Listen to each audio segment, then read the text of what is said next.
Hay personas que dicen que el miedo más grande no es ver algo, es escuchar algo que no debería estar ahí. Y tienen razón, porque los ojos se pueden cerrar, los oídos no. Mi nombre es Rodrigo Alvarado. Tengo 42 años, 2 hijos, una esposa y una historia que durante mucho tiempo no me atrevía a contarle a nadie. No porque no me creyeran, sino porque cada vez que intentaba recordarla, algo en mi pecho se apretaba como si una mano invisible me avisara que hay cosas que es mejor dejar dormidas. Pero ya no puedo callarme, porque lo que empezó aquella noche no terminó, nunca terminó. Todo comenzó en octubre, en la casa donde mi familia y yo vivíamos desde hacía 3 años, una casa vieja en las afueras del pueblo de San Cristóbal del Monte, en el estado de Oaxaca. Una de esas casas que huelen a madera húmeda y a tiempo detenido. Las paredes eran de adobe y por las noches crujían como si el edificio entero respirara. Mi esposa Carmen la amaba. Decía que tenía alma. Yo nunca le contradije, pero hay una diferencia enorme entre una casa con alma y una casa con algo adentro. Mis hijos tenían 9 y 6 años. Mateo, el mayor, era serio y callado, del tipo de niño que prefiere leer a correr. Tomás, el pequeño, era todo lo contrario, ruidoso, curioso, con esa energía desbordante que solamente tienen los niños que todavía no le tienen miedo a nada. Todavía. La primera noche que ocurrió, yo me había quedado despierto hasta tarde revisando cuentas del negocio. Carmen dormía, los niños también. La casa estaba en ese silencio profundo y pesado que solamente existe en los pueblos pequeños, donde no hay tráfico, ni vecinos ruidosos, ni nada que recuerde que el mundo sigue girando. Eran las 3 de la mañana. Lo sé con exactitud porque miré el reloj justo antes de que pasara. Tenía ese hábito. Eso fue lo último normal que hice esa noche. Entonces llegaron los golpes. 3 golpes.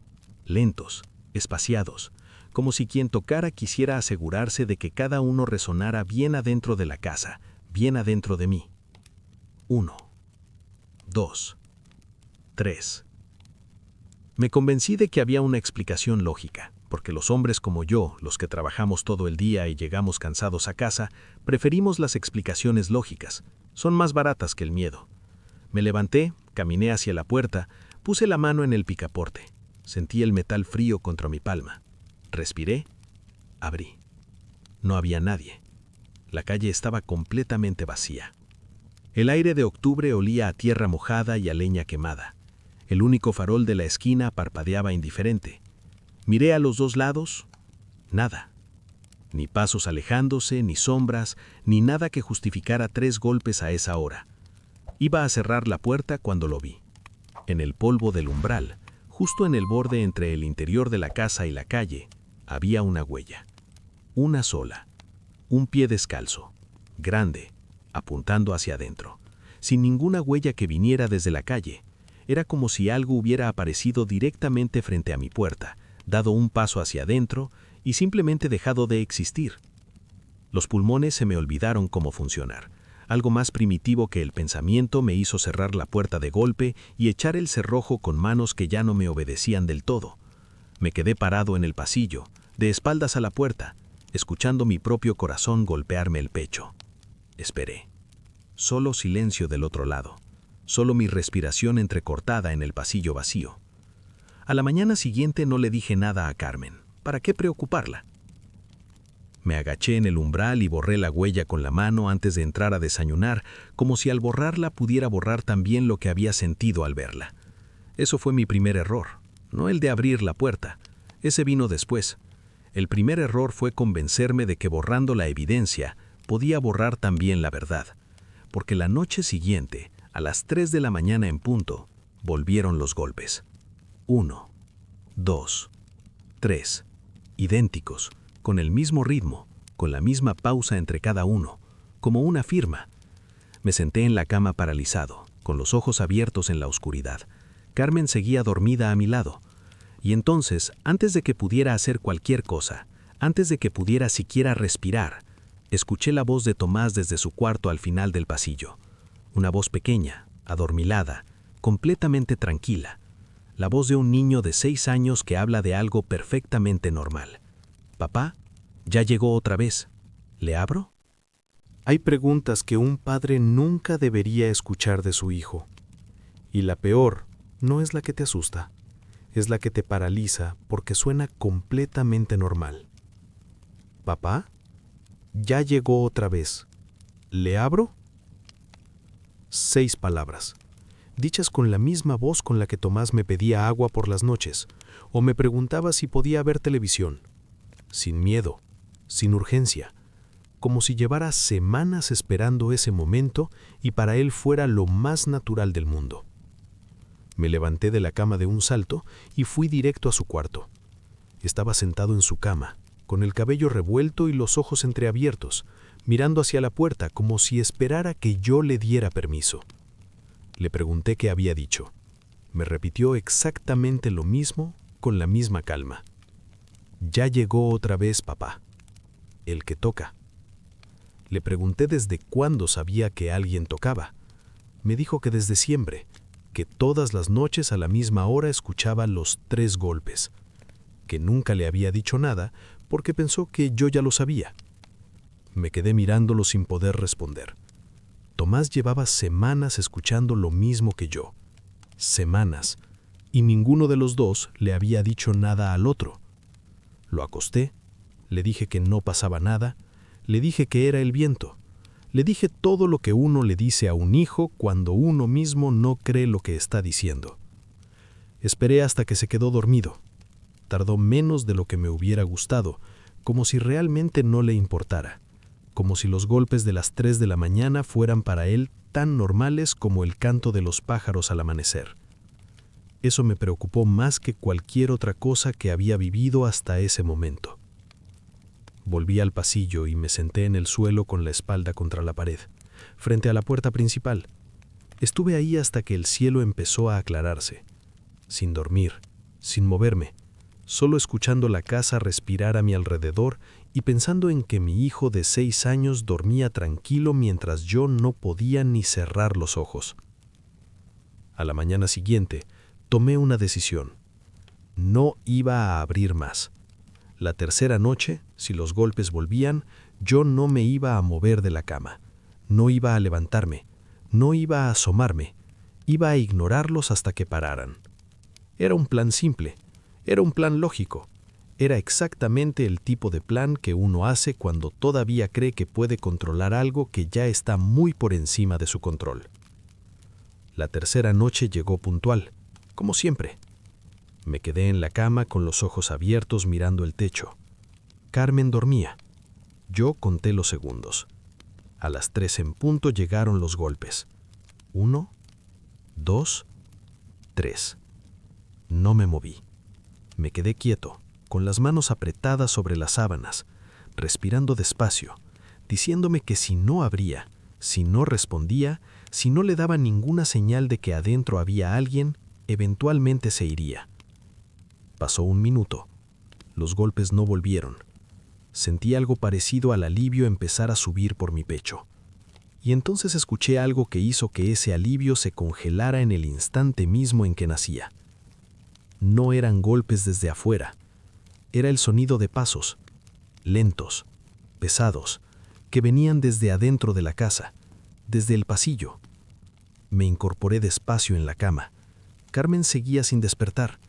Los pasos se acercaron, se detuvieron frente a nuestra puerta. El silencio que siguió fue el peor silencio que he escuchado en mi vida, porque no era un silencio vacío, era un silencio lleno, el silencio de algo que está ahí, del otro lado, esperando, escuchando, sabiendo perfectamente que yo también estaba escuchando.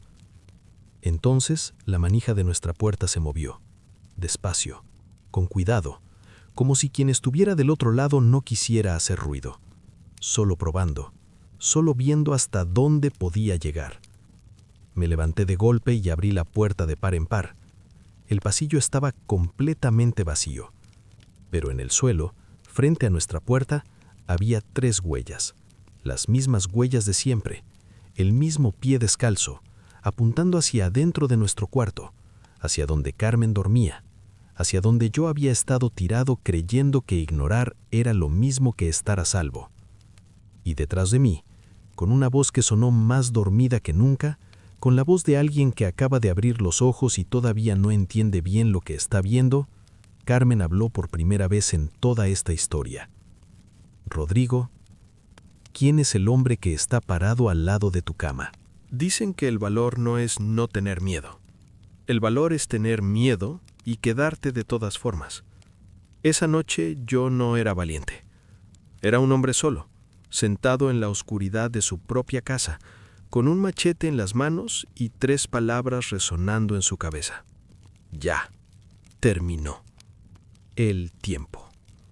No dormí. No me moví de la silla. Estuve así hasta que el amanecer entró por las ventanas y la casa volvió a ser una casa normal, con olor a madera vieja y a polvo, sin nada que justificara el terror que había vivido las últimas horas. Pero yo ya sabía que esa normalidad era mentira. Era solo la luz del día cubriéndolo todo como una sábana blanca cubre algo que no quieres ver. Esa mañana fui a buscar al único hombre del pueblo al que le podía contar esto sin que se riera en mi cara. Don Aurelio, 74 años, toda la vida en San Cristóbal del Monte. De esos hombres que han visto suficiente como para no descartar nada. Lo encontré en su porche, tomando café. Le conté todo. Los golpes, la huella, lo que Carmen vio, lo que Tomás describió. La voz del último momento. Don Aurelio me escuchó sin interrumpirme ni una sola vez. Cuando terminé, dejó su taza despacio sobre la mesa y me preguntó cuánto tiempo llevábamos viviendo en esa casa. 3 años, le dije. Sacudió la cabeza despacio, como quien confirma algo que ya sabía. Me dijo que esa casa había tenido 4 familias antes que la mía, que ninguna había durado más de 4 años, que la primera familia, hace más de 60 años, había encontrado a su hijo menor una mañana hablando solo en el pasillo a las 3 de la mañana, que cuando le preguntaron con quién hablaba, el niño señaló la puerta principal y dijo que con el señor que tocaba. Me quedé frío. Le pregunté qué era. Don Aurelio tardó un momento en responder. Me dijo que en el pueblo le llamaban el inquilino, que no era un fantasma, porque los fantasmas pertenecen a un lugar o a una persona. El inquilino no pertenecía a nada. Era anterior a la casa, anterior al pueblo, anterior a cualquier cosa que cualquiera pudiera recordar, que simplemente existía, y que cada cierto tiempo encontraba una puerta y llamaba, que si le abrías 3 veces consideraba que le habías dado permiso para quedarse, que si no le abrías, buscaba a alguien adentro que quisiera hacerlo. Le dije que yo ya había abierto 2 veces. Don Aurelio asintió despacio. Me dijo que lo sabía, que por eso había venido a buscarlo, que la tercera vez era la definitiva, que si abría una tercera vez el inquilino entraba para siempre, que si no abría, el inquilino iba a buscar a alguien más adentro de la casa que lo hiciera por mí. Le dije que mi familia no estaba en la casa. Me dijo que eso no importaba, que el inquilino ya los conocía, que ya había estado en el cuarto de mi hijo, que ya tenía la llave.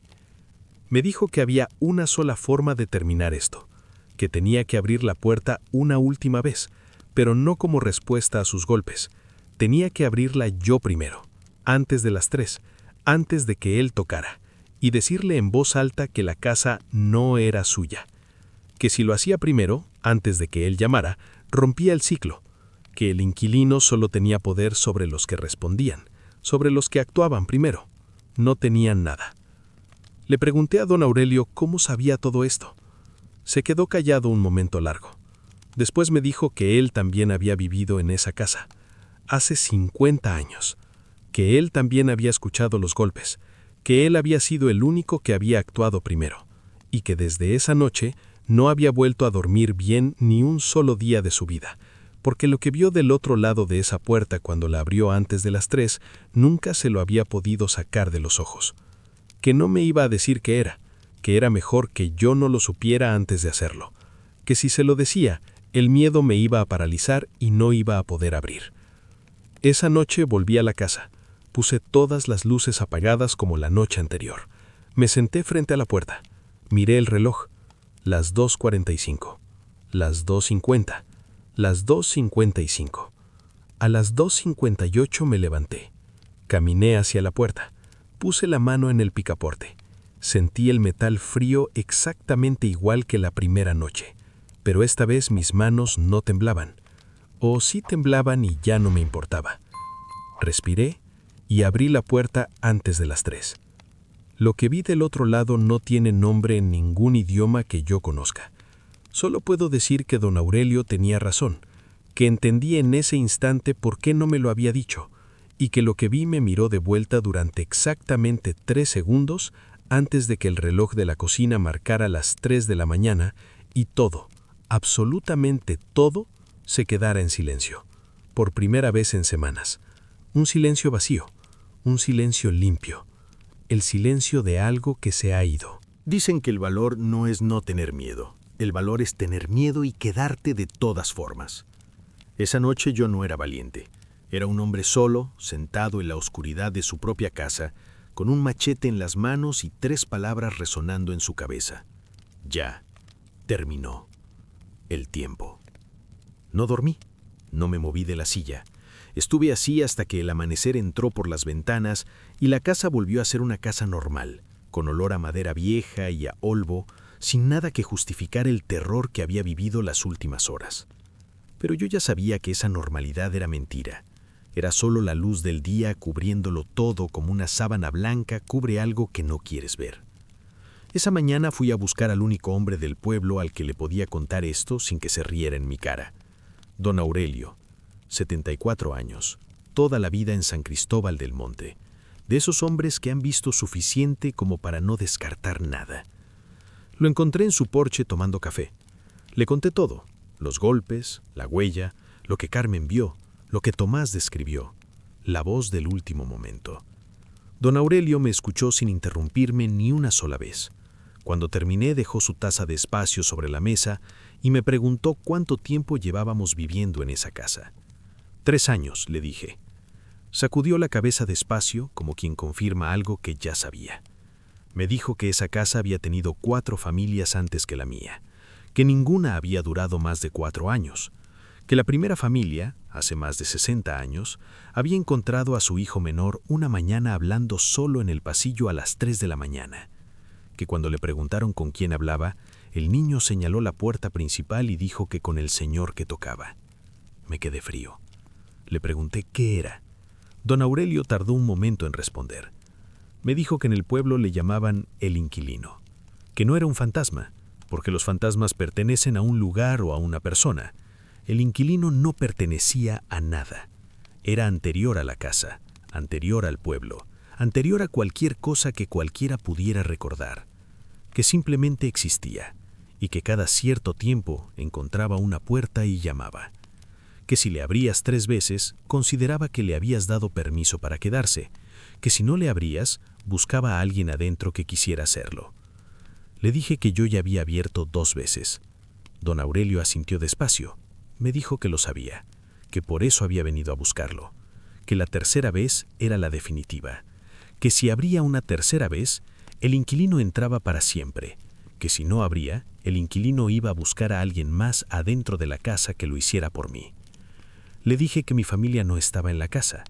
Me dijo que eso no importaba, que el inquilino ya los conocía, que ya había estado en el cuarto de mi hijo, que ya tenía la llave. Me dijo que había una sola forma de terminar esto, que tenía que abrir la puerta una última vez, pero no como respuesta a sus golpes. Tenía que abrirla yo primero, antes de las 3, antes de que él tocara, y decirle en voz alta que la casa no era suya. Que si lo hacía primero, antes de que él llamara, rompía el ciclo, que el inquilino solo tenía poder sobre los que respondían, sobre los que actuaban primero no tenían nada. Le pregunté a don Aurelio cómo sabía todo esto. Se quedó callado un momento largo. Después me dijo que él también había vivido en esa casa, hace 50 años, que él también había escuchado los golpes, que él había sido el único que había actuado primero, y que desde esa noche no había vuelto a dormir bien ni un solo día de su vida, porque lo que vio del otro lado de esa puerta cuando la abrió antes de las 3, nunca se lo había podido sacar de los ojos. Que no me iba a decir qué era, que era mejor que yo no lo supiera antes de hacerlo, que si se lo decía, el miedo me iba a paralizar y no iba a poder abrir. Esa noche volví a la casa. Puse todas las luces apagadas como la noche anterior. Me senté frente a la puerta. Miré el reloj. Las 2:45, las 2:50, las 2:55. A las 2:58 me levanté. Caminé hacia la puerta. Puse la mano en el picaporte. Sentí el metal frío exactamente igual que la primera noche, pero esta vez mis manos no temblaban. O sí temblaban y ya no me importaba. Respiré y abrí la puerta antes de las 3. Lo que vi del otro lado no tiene nombre en ningún idioma que yo conozca. Solo puedo decir que don Aurelio tenía razón, que entendí en ese instante por qué no me lo había dicho, y que lo que vi me miró de vuelta durante exactamente 3 segundos antes de que el reloj de la cocina marcara las 3 de la mañana y todo, absolutamente todo, se quedara en silencio, por primera vez en semanas.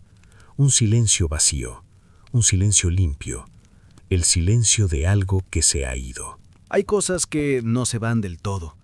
Puedes resolver el problema, puedes cerrar la puerta, puedes vencer lo que sea que estaba del otro lado, pero algo siempre queda, como una mancha de humedad en la pared que pintas y que al cabo de unos meses vuelve a aparecer en el mismo lugar. Esa mancha eres tú, lo que quedó en mí después de esa noche. Llamé a Carmen a la mañana siguiente. Le dije que ya podían volver, que el problema de la casa estaba resuelto. Me preguntó qué problema. Le dije que la humedad. Hubo una pausa larga del otro lado del teléfono. Después me dijo, está bien, y colgó. Carmen nunca me preguntó qué pasó realmente. Creo que en el fondo no quería saberlo. Hay parejas que se sostienen precisamente por eso, por los silencios que los dos deciden mantener al mismo tiempo, por las preguntas que ninguno hace porque ambos saben que la respuesta va a cambiar algo que no quieren que cambie. Los niños volvieron esa tarde. Mateo entró a la casa, miró el pasillo, miró la puerta principal y me dijo en voz baja que se sentía diferente. Le pregunté cómo. Me dijo que antes de irse sentía que la casa los observaba, que ahora no, que ahora era solo una casa. 9 años. Mi hijo de 9 años lo resumió mejor que cualquier cosa que yo hubiera podido decir. Tomás entró corriendo, tiró la mochila en el suelo y fue directo a la cocina a buscar algo de comer, como si nunca hubiera pasado nada, como si nunca hubiera hablado con una figura sin cara en la puerta de su cuarto. Le pregunté esa noche, cuando lo estaba acostando, si recordaba al señor que tocaba. Me miró un momento, frunció el ceño, como cuando uno intenta recordar un sueño que ya se está borrando sin poder hacer nada para detenerlo, y me dijo que no sabía de qué le estaba hablando. Cerré los ojos un segundo y respiré. Eso fue lo mejor que escuché en todo ese mes. Durante las semanas siguientes todo volvió a la normalidad, o algo parecido a la normalidad. Carmen dejó de despertarse de noche, Mateo volvió a sus libros, Tomás volvió a su ruido, y yo volví al trabajo, a las cuentas, a la vida de siempre. Pero a las 3 de la mañana yo seguía despertándome. No por golpes, no por pasos, no por voces. Me despertaba solo, en silencio, y me quedaba mirando el techo durante exactamente 3 minutos antes de poder volver a dormirme. El cuerpo no olvida lo que la mente intenta enterrar. Eso lo aprendí de la peor forma posible. Fui a ver a don Aurelio 2 semanas después. Quería agradecerle. Quería preguntarle algunas cosas que todavía no entendía. Cuando llegué a su porche, la silla estaba vacía. La taza de café seguía en la mesa, con el café ya frío, como si alguien la hubiera dejado ahí hace días y nadie se hubiera atrevido a moverla. Toqué la puerta. Nadie respondió. Le pregunté a una vecina.